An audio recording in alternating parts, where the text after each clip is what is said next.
Robert W. Chambers, born in Brooklyn, New York in 1865, was trained as an artist and initially painted in the Art Nouveau style.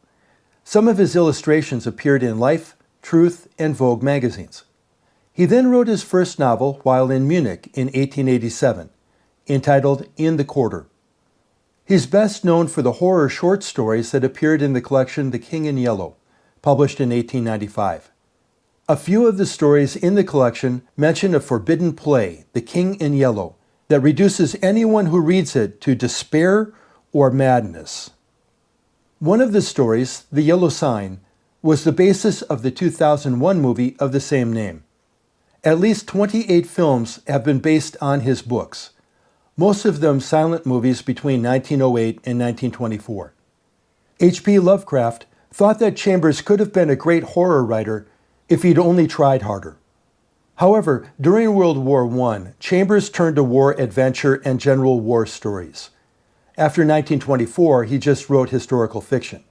The Man They Hanged was a fictional piece that argued that Captain Kidd hadn't really been a pirate. He was just made into a scapegoat by the British government. Chambers died in 1933, 3 days after undergoing intestinal surgery. The Tracer of Lost Persons, published in 1906, is kind of a fantasy island collection of stories that revolve around Mr. Keene, head of an international conglomerate of investigators and operatives.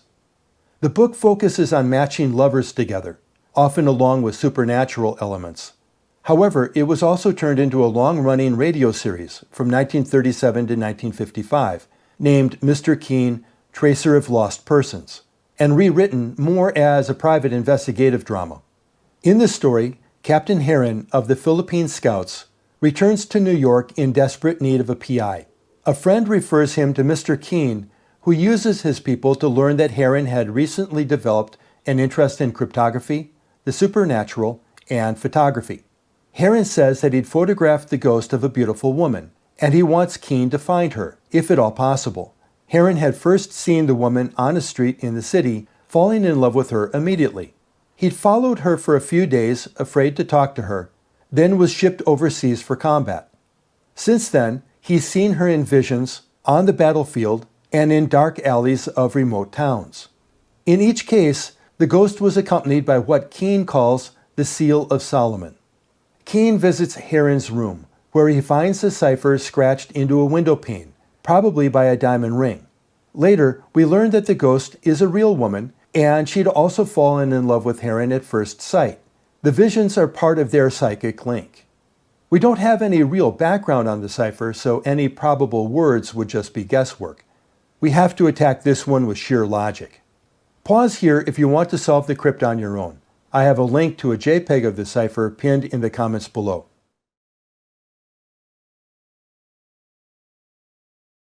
Keene starts by doing what we should normally do with an unknown, performing a frequency count on the symbols. Pause here if you want to do the frequency count yourself.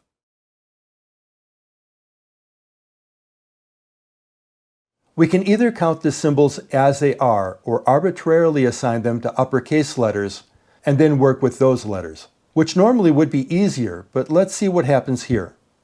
The first symbol pair appears 6 times, followed by the first single symbol at 5 times, and the next 2 4 times each.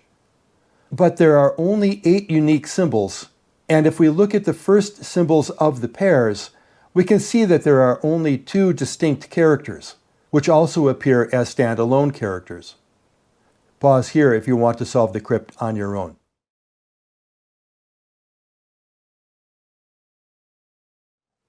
Generally, writers that employ symbol-based ciphers will have their main character talk about frequency counts and the Etoin-Shurdclue letter distribution, which I discuss in the Caesar shift video.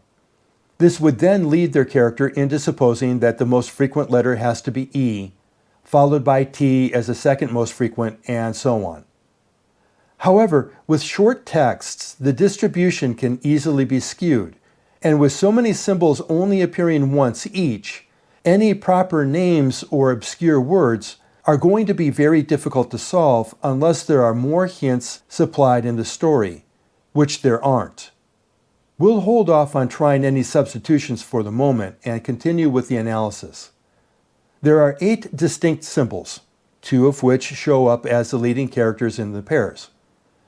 We're probably dealing with counting numbers with 17 digits representing our letters, if this is indeed a simple substitution cipher for the English alphabet.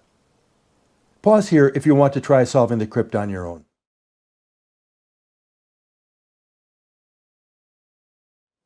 Assuming that the 2 tens digits are 1 and 2, look at them closely. What happens if we remove the lines that aren't crossed? Now, pause if you want to finish the crypt on your own.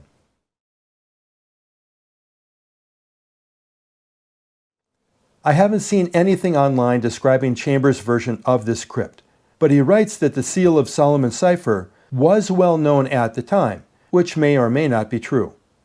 If we remove all of the lines in the rectangles that don't have cross marks, we're just left with those crossed lines.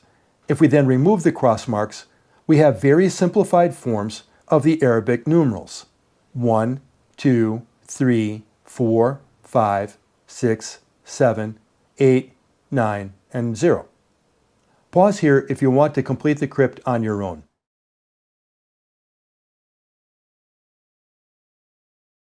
The numeric version of the cipher is pinned in the comments if you don't feel like typing it up yourself. Okay, I'll go through the cipher one line at a time. For line 1, turning the seals into numerals, we get 9, 14, 5, 22, 5, 18. The 2 most frequent numbers in the main cipher are 15 and 5, which correspond directly to O and E in the alphabet.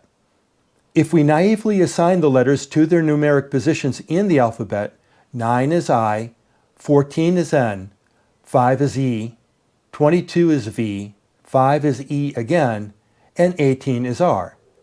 So the first line reads as I never. Continuing, line 2, 19, 1, 23, 25, and 15, or S-A-W-Y-O.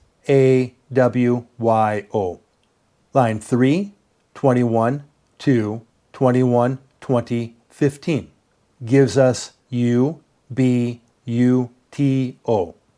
Line 4, 14, 3, 5, 9, 12, 15 for N-C-E-I-L-O. Line 5, 22, 5, 25, 15, 21 is V-E-Y-O-U. Line 6, 5, 4, 9, 28, 9, 14. E-D-I-T-H-I-N. Line 7, 23, 15, 15, 4.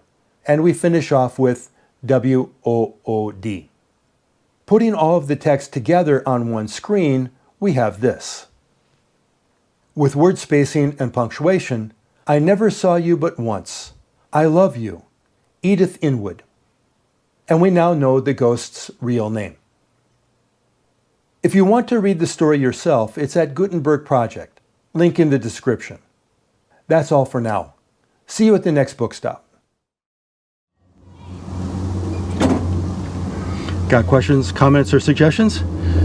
Leave them in the comments below. Enjoyed this video? Then I encourage you to hit the like button and subscribe to this channel. If you want to show further support, you can join us over at the Black Chamber Patreon page, where you can get access to more how-to videos and PDFs on solving the cipher types covered here, additional crypts to solve, and more. Links pinned in the comments below. See you at the next drop point.